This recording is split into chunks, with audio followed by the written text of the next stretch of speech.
Assalamualaikum warahmatullahi wabarakatuh dan salam sejahtera. Hari ini kami akan membentangkan satu topik berkaitan dengan strategi berdikari bagi golongan yang kehilangan pekerjaan untuk menjadi usahawan di ekonomi di era pasca pandemik.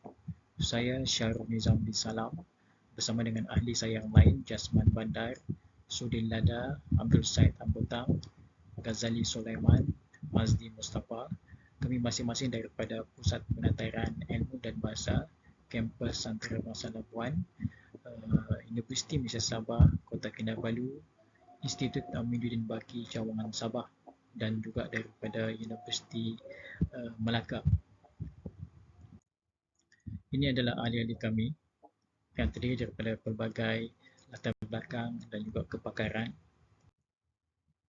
Sebagai pengenalan, kalau kita tahu bahawa pandemik telah memberi kesan kepada kehidupan manusia dan telah memberi kesan positif dan juga negatif, dan pelbagai masalah yang telah timbul hasil daripada masalah pandemik, terutama mereka yang telah kehilangan pekerjaan, seperti kajian yang dibuat oleh Grayling et al. Pada tahun 2020. Dan ini telah memberi kesan kepada aktiviti ekonomi manusia dan sekaligus memberi pelbagai kesukaran kepada masyarakat sekeliling, seperti dalam kajian yang dibuat oleh World Health Organization 2020. Dari segi permasalahan kajian, kita dapat lihat kesan pandemik ini telah memberi kesan negatif. Walau bagaimanapun, seiringan beredarnya waktu dan adanya kesedaran diri, ianya telah memberi kekuatan kepada individu-individu tertentu, terutama golongan yang rentan, untuk lebih kuat dan bijaksana dalam mencari dan membina kerjaya untuk menjamin kelangsungan hidup mereka dalam meningkatkan sosioekonomi. Jadi kita dapat lihat kesan pandemik ini telah menjadi titik bermulanya seseorang itu untuk lebih proaktif dan dinamik dalam mencari jalan untuk mengembangkan bakat, kemahiran, ilmu pengetahuan dan keupayaan.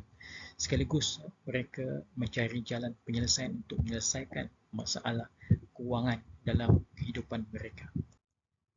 Ini adalah objektif kajian yang telah kami jalankan, mempunyai dua objektif saja, iaitu mengkaji kesan pandemik dalam konteks kehilangan pekerjaan terhadap kehidupan individu.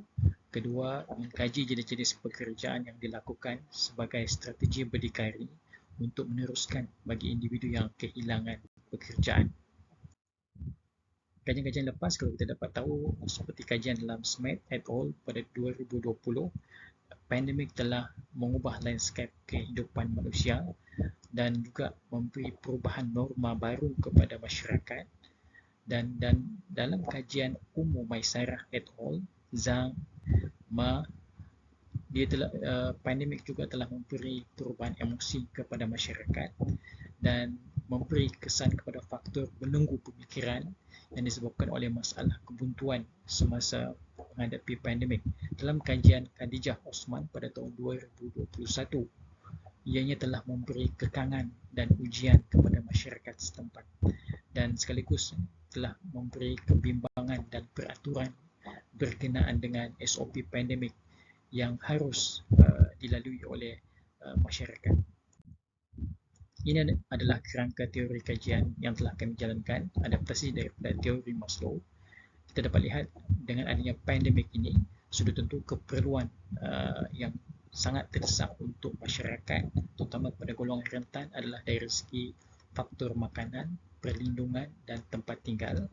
Justru kekan-kekan inilah yang akan memberi desakan kepada masyarakat ataupun golongan rentan untuk berdikari, sekaligus mereka mencari jalan penyelesaian untuk mengembangkan kerjaya sedia ada dan sekaligus membina kerjaya sendiri untuk meneruskan kelangsungan hidup.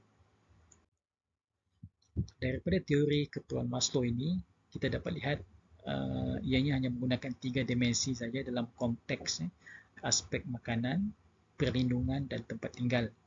Maka menerusi teori ini mencetuskan sebenarnya elemen berdikari, iaitu yang pertama mengembangkan pekerjaan sedia ada dan yang kedua adalah berkenaan dengan mencipta kerjaya baru di kalangan masyarakat yang terjejas.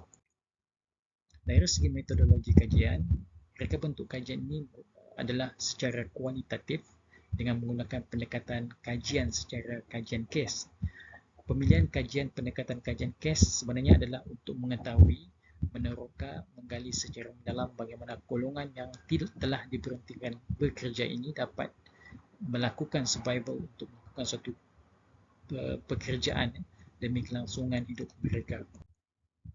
Dapatan kajian yang telah kami dapat adalah dari segi kesan pandemik terhadap kehidupan individu yang kehilangan pekerjaan, seperti pengurangan pekerjaan.